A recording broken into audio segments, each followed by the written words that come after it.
It's the NBA Finals, and after Game 2, the series is now even.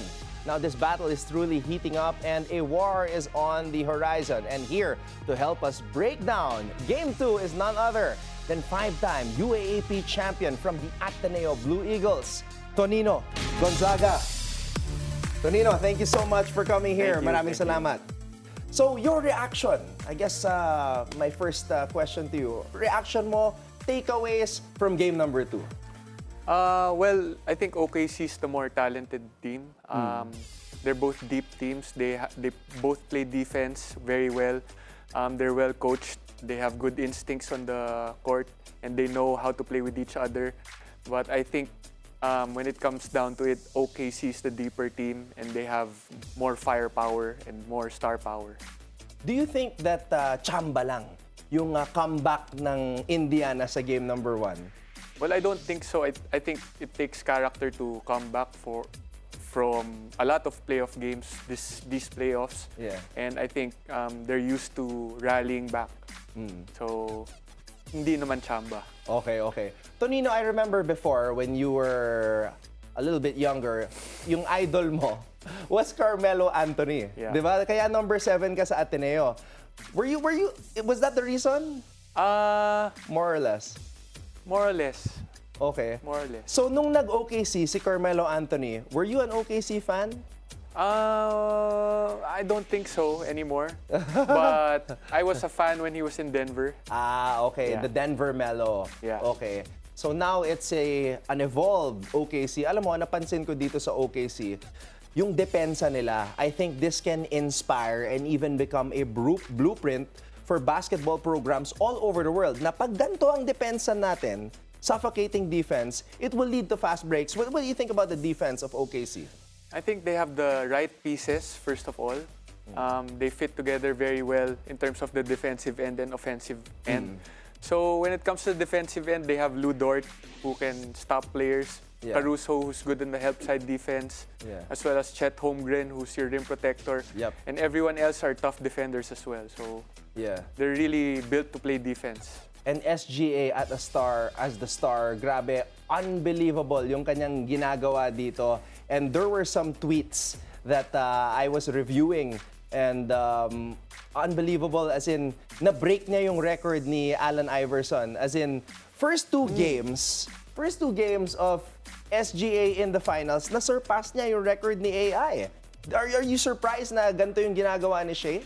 Well, I think it's a different era, and Allen Iverson doing it back in that era was honestly way more impressive because now the pace is faster.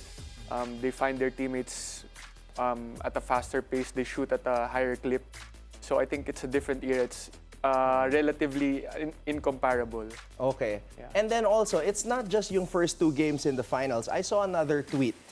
In the past 9 games, 30-plus points na pala ang ginagawa ni Shai Gilgeous-Alexander. And to me, nabilib ako dito because he's showing that he truly deserves the MVP. Well, I think Shai knows his spots, knows where to get on the floor. He gets to the paint a lot. When he gets to the paint, he has that mid-range that is extinct in this game, in this NBA. Extinct. Yeah. So, yeah, I think it's hard to stop. It's hard to stop.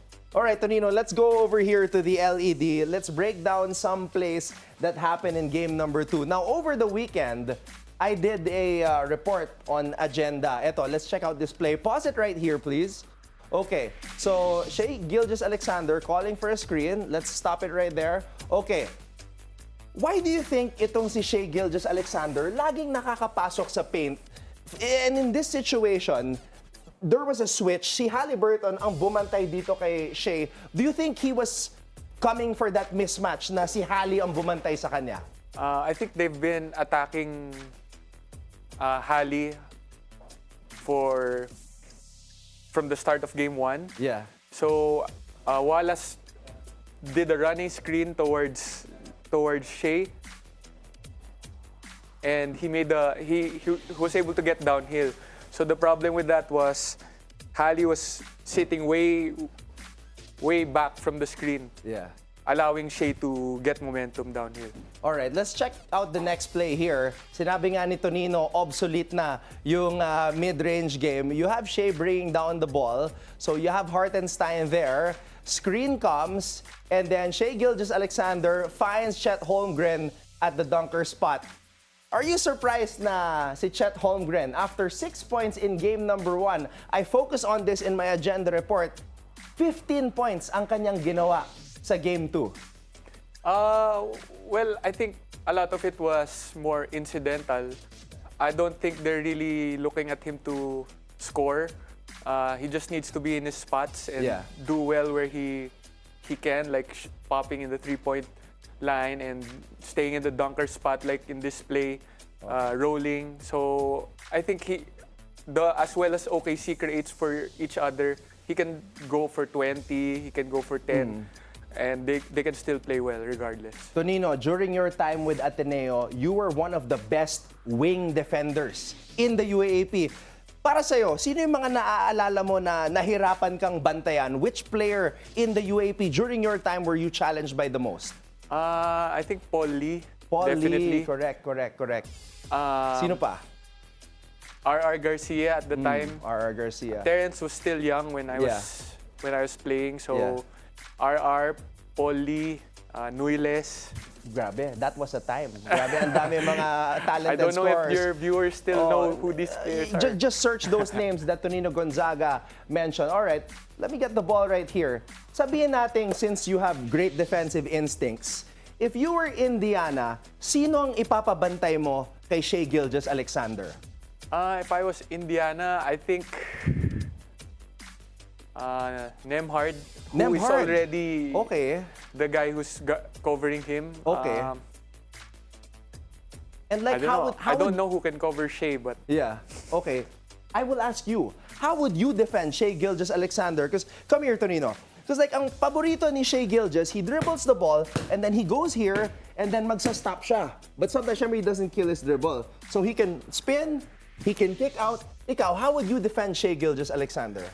I think I would just try to crowd him. Crowd him as much as possible, make him be the passer, because his game is really putting up 30 points every night, and that's where they're successful. So make him have 10, 12 assists, like how they used to do opposite to Steve Nash, where they made him a scorer. So take him out of his comfort zone, right? Okay. And then, ikaw naman, as Shea Gilgeous-Alexander, like, can you explain how he gets to the paint and is like a free throw merchant? Yun yung tinatawag sa kanya eh. Yeah. Diba? So like, I'm guarding Shea Gilgeous-Alexander. How does he draw all of these fouls? Well, I think he's, maybe the term to use is slippery. Slippery, okay. So when he gets by the defender, he doesn't use his power, he just uses the space. He takes the space, so he's able to get in, and he has this move, which separation, which they're trying to guard, so they can't really know whether he's going forward or going back, and he has a lot in his bag from this move. Okay. Once he touches the paint. During your time in the UAAP, sino ba yung magaling mag-draw ng foul? Draw ng foul? Yung suki ng referee. Si Chris Chu. Chris Chu. Okay. Shout out to Chris Chu. All right, prediction, Tonino. Before we go, prediction for game number 3, what do you think is gonna happen? You know what? I think OKC is gonna win, but because I like the Pacers, and my friend Joppy is a Pacers fan since Reggie. So I'm going with the Pacers for game 3. Wow, Pacers for game number 3. At least may kasama ako. Pacers din ako. I became a huge Haliburton fan, although I agree, mas deep yung OKC. Tonino, thank you so much for the time, man. Always a pleasure. Tonino Gonzaga, 5-time UAP champion from the Ateneo Blue Eagles. Brother, thank you so much. Thank you.